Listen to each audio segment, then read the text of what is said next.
Angelic genetics, how shapeshifting can be physically possible. From a physical standpoint, the shape-shifting phenomena might not be as impossible as it appears on the surface. Introduction. The most famous type of shapeshifter in our culture is undoubtedly the werewolf. Similar to werewolves, there are ancient legends of skinwalkers. In these instances, a person gains or is given the ability to change his or her human form to that of an animal. There are even stranger reports in modern times of individuals claiming to witness extraterrestrial beings shift from one shape to another, usually posing as a loved one or an animal. This begs the question, how could something like this be physically possible? To most, the answer is, it can't, and the phenomena is passed off as illegitimate and untrue. On the surface, this would seem like the rational way to think. After all, it seems physically impossible that something of a human size could shift into something as small as a bird, as certain Navajo legends claim. Where does the extra mass go? How can a skeletal structure bend and contort in the way needed for shape-shifting to happen? The same questions arise when considering how a being of human size can shift into something larger and more massive than itself. Where does the extra mass come from? The two types. When it comes to shapeshifters, there are two basic types. The first is a being who naturally has this ability. In ancient legends, this type of being is usually seen as a god, demon, or something else completely supernatural. Today, however, these are most often recognized as aliens. The second type is a human being who has been given the ability to shapeshift. This is usually due to a curse or infection of some kind. The infection, such as with werewolves, comes from another shapeshifter, while curses can come from normal humans who are believed to be in touch with the spirit world, such as shamans or mystics. Natural shapeshifters. The first type is a bit easier to understand than the second from a physics point of view.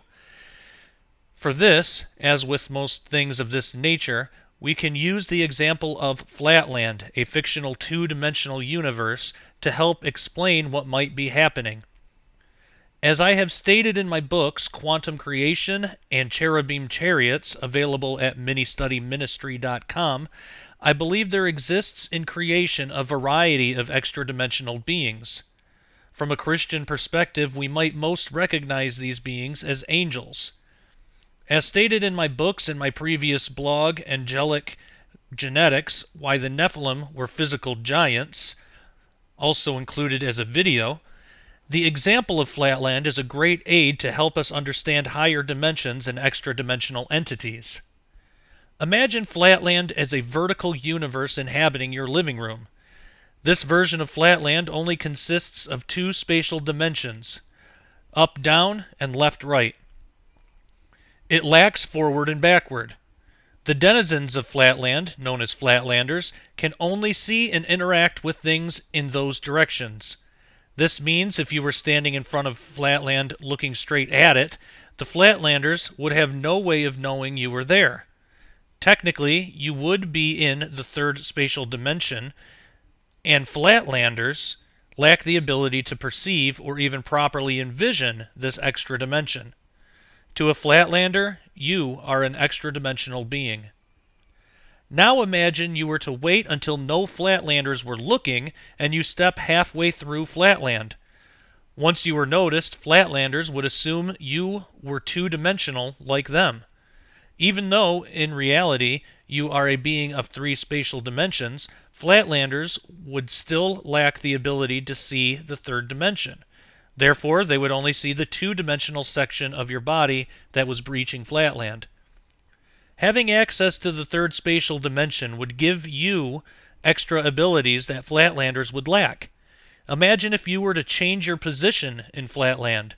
Instead of standing up vertically in the middle of Flatland, imagine if you were to lay on the ground so that you were inhabiting Flatland bisected at the waist. To the Flatlander, this would look miraculous. From their perspective, they would first see a normal-looking Flatlander. However, once you begin to move, they would stare in astonishment and disbelief as you transformed from a flatlander into a small oval on the ground, which again, in reality, would be a two-dimensional section of your waist. To a flatlander, you would be a supernatural shapeshifter. Every shape that you could shift into while in flatland is a part of your physical makeup.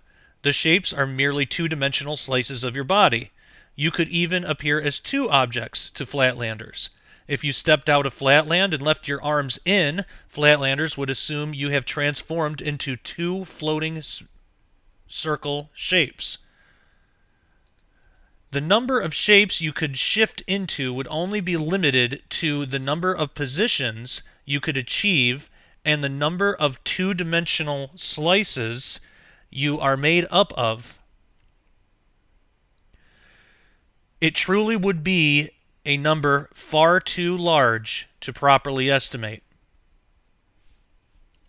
It is possible the same type of thing is happening with certain shapeshifters. As I show in Quantum Creation and Cherubim Chariots, some of the alien beings people witness are more likely to be extra-dimensional beings rather than extraterrestrial. Now, as a quick side note, I do believe there are beings composed of three spatial dimensions that are still alien. For example, I believe certain beings can be manufactured on and off world by extra-dimensional entities. If an alien being is shape-shifting, it might be a clue that it is actually composed of 4 or more spatial dimensions. The extra-dimensional being would be operating in the 4th spatial dimension to change shape in our space, just as you would be in the 3rd spatial dimension to change shape in flatland. This can help explain reports of alien beings changing into the form of a loved one or an animal. They are just utilizing three-dimensional slices of their own extra-dimensional physiology. Created shapeshifters. This one is a bit more difficult to consider. Using the flatland example, this would be comparable to giving a flatlander the ability to utilize the 3rd spatial dimension. As far as I understand, this can be done in 2 different ways. The first isn't quite as mysterious as the second. Imagine again the vertical flatland in your living room. Imagine you were to grab a flatlander and turn him 90 degrees into the 3rd spatial dimension. To the other flatlanders, this flatlander would appear to have shape-shifted into a vertical line. You could also alter the shape the flatlander shifts into by bending him in certain ways utilizing the 3rd spatial dimension. The main difference here is the flatlander would be limited to how many shapes he could shift into because he is lacking an entire spatial dimension. You might even be able to teach the flatlander how to bend into the 3rd dimension on his own. Even more, you might be able to teach the flatlander how to fully enter and utilize the 3rd spatial dimension. The flatlander would still consist of 2 spatial dimensions, meaning he would still have a 2-dimensional perspective. As he moved through the 3rd dimension, the flatlander would only see it in 2-dimensional slices. He would see everything as a vertical line changing colors and shadow. However, to other flatlanders, he would have the ability to disappear into a higher dimension and shapeshift. He would be looked at as a god. This might also help explain the apparent abilities that certain cryptozoological creatures are reported to possess. For example, there have been reports that Bigfoot can utilize higher dimensions and escape into portals. While Bigfoot itself might just be a 3-dimensional being, it might have the ability to utilize the 4th spatial dimension. For more on this, view my interview with former Bigfoot researcher Sarah Brown on my YouTube channel.